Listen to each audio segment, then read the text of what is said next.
Hello YouTube, it's Chris, Harriet Pipes, cheers.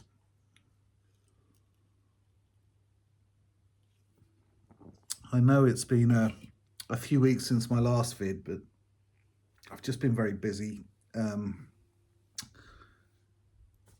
got I've had an order of 10 pipes for MBSD, which I finished today, which will be going off to them, and then obviously fitting commissions around it. So I'm on track, there are no issues, I'm happy, life's good. But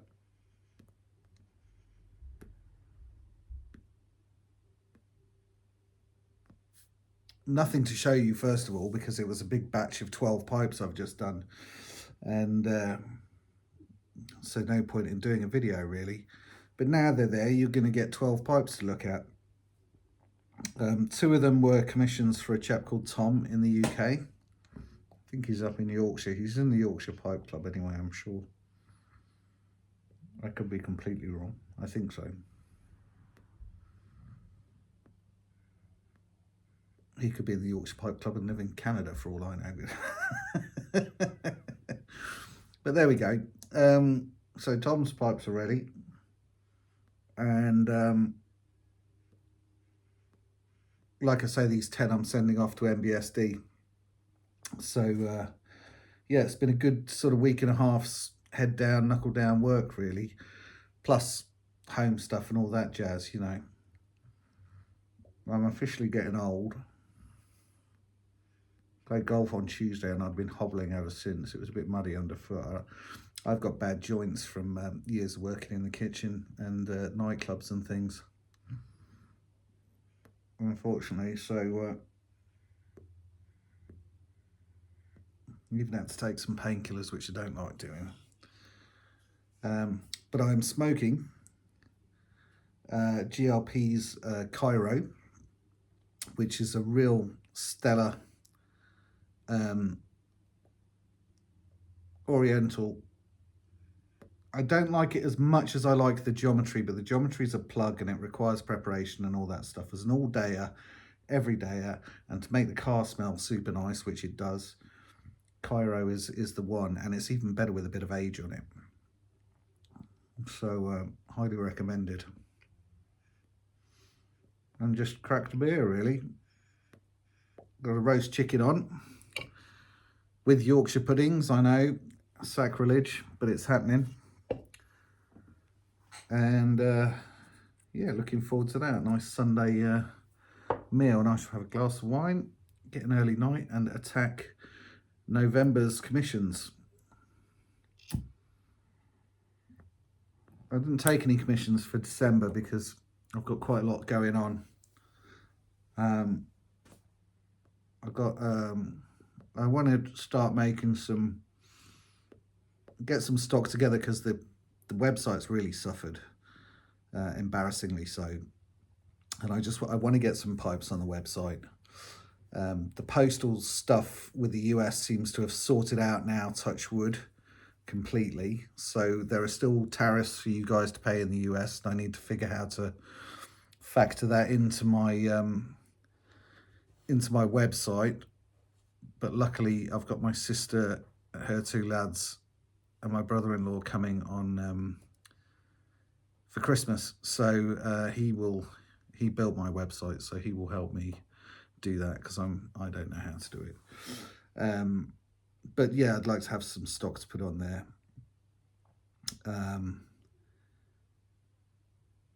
And you know, just feel like I've got my head above water on that level. I'm okay for commissions and orders and all that kind of stuff to dealers, but the website has suffered and the videos have suffered, like I said.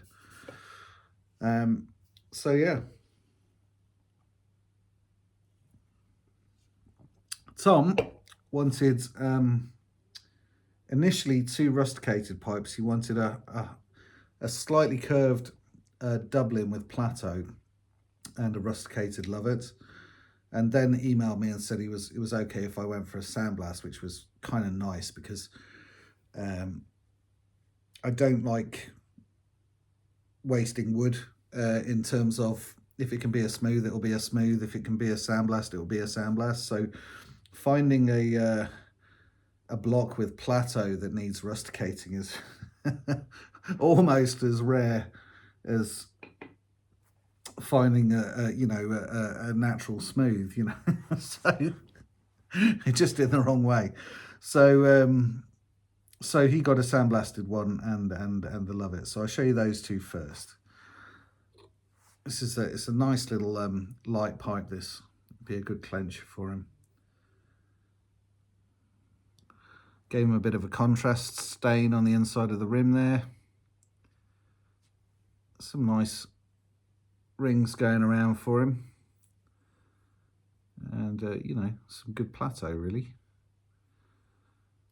Black ebonite stem. I got to choose the stem, so I went classic, because that's what I like. And then his Lovett,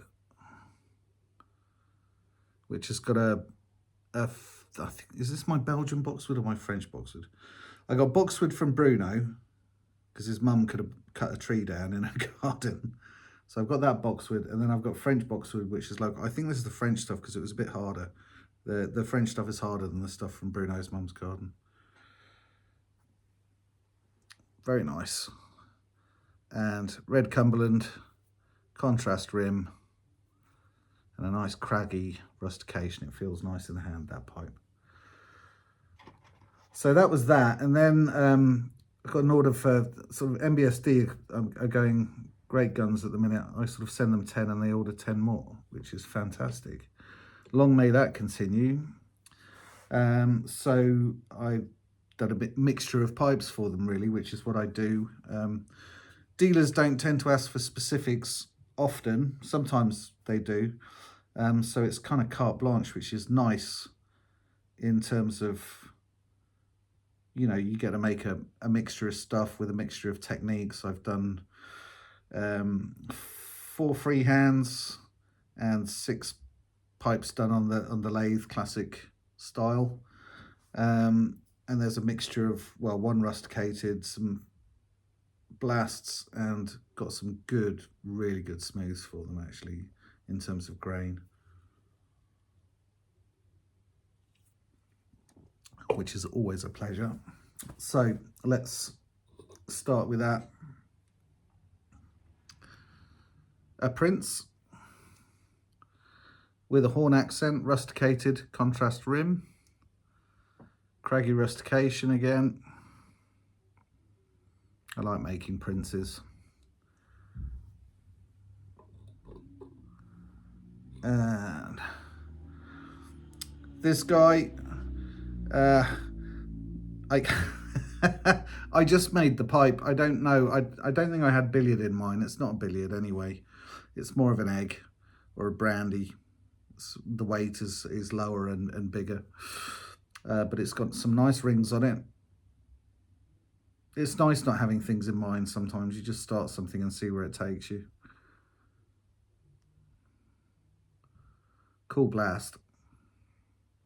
And that's that distressed blast that I do with the contrast. So buffed back and the lighter stain put on top. I've done that on a couple, actually, of the 4. Then we have a long shanked black blasted Dublin. Again, some interesting grain. Bit of a jazzy stem for me. That Cumberland. But as it was all black, I thought it was okay to go a bit different on the stem, give it a feature. Then quite a stylized cutty.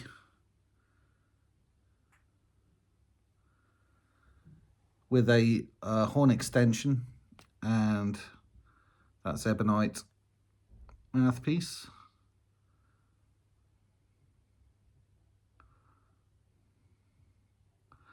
There we go. What else have I got? Oh, I made a bulldog because I thought I can't have all curvy stuff. I need some angles in there. This is a big bulldog. Goes past the first knuckle. It's got some heft to it as well, but I like it a lot. Smooth rim and cap, and then a real quite deep blast for me. Sort of gnarly. It was quite a hard bit of wood. Sometimes when it's hard you get some real striations and features on the blast, which was nice. So I was happy that I did that.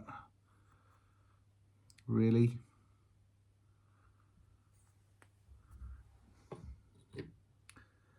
And then a bent Dublin. It's got some dust on it, you know. This was a natural. Actually, the camera's not too bad. It doesn't look too yellow. Quite often they look really yellow, naturals on iPhones, but this is pretty close to the colour. Beautiful grain. And nailed it as well. The bottom's on the bottom, you know, and it all sort of flames out. It's always pleasing when that happens. When you freehand, you got more chance of hitting that, but this was done on the lathe initially. So very happy how that turned out. It's got some nice, can you see that? Maybe not. It's got nice bird's eye, but it's not really showing through. Nice and tight bird's eye. And that will colour up nicely as it smokes, whoever buys that from them. Woo, let's have a break, eh?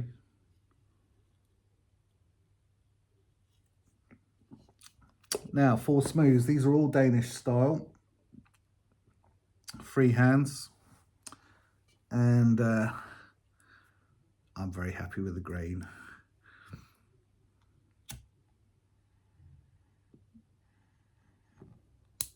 Something for everyone. I got a near perfect cross cut on one, flame grain on another, beautiful bird's eye on the bottom of one, and some fantastic straight grains.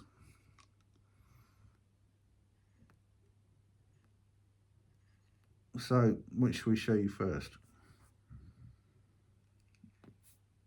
I've made one of my scallop topped Dublins, which has got just great straight grain going all the way around. Bruno will tell me it's not straight grain, but you guys would call this straight grain. Really, it's not, because it goes up and out like that. Straight grain would be up and down direct, but you understand why I'm saying it. The grain is pretty perfect all the way around the back and the front of the bowl and on the sides. Nice bit of bird's eye on the top, asymmetrical as these shapes are that I do. I like them to look, it's a style, right? I like them to look really neat and uniform from all angles except from the top.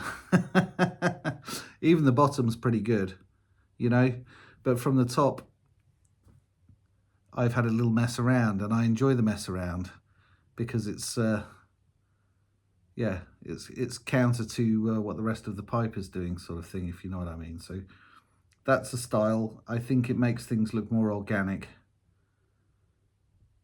Yeah, that's the point of these pipes for me. That's why I make them. Then we got a classic Danish Dan shape, a Dublin chimney, and this is not a bent pipe, but it's on the angle. It's a classic shape, and being a chimney, when it's in your mouth, it makes the pipe hang enough so that you can see to light the top of the bowl and everything. And it's a really clever piece of design, but I think it's so elegant as a shape and as a design. Little horn band on the stem, and this is the lovely near perfect crosscut with gorgeous bird's eye on both sides of the pipe there. So I was super happy when that bird's eye came out. Then went a bit swoopy and crazy on a bent pipe, because you can't just make curved or straight pipes. You know, bent pipes are important for people too.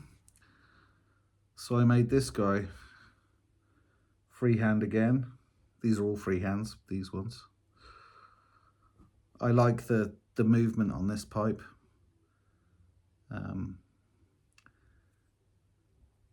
Yeah, messed around a bit with the top of the bowl to give it some character, and underneath,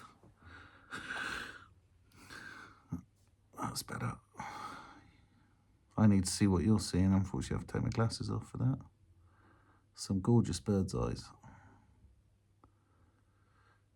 Ebonite stem. And finally, a natural smooth. Dublin. With plateau. And an oval shank. Or all the bells and whistles, you might say. And then I put a feature on this side. Just a bit of design, really. Really love this pipe. Hopefully this one will sell quickly for them. So I'm having fun. Nice grain as well, look. This is the flamey one. And beautiful plateau, really tight. I'm having loads of fun freehanding. It's, I can definitely, I'm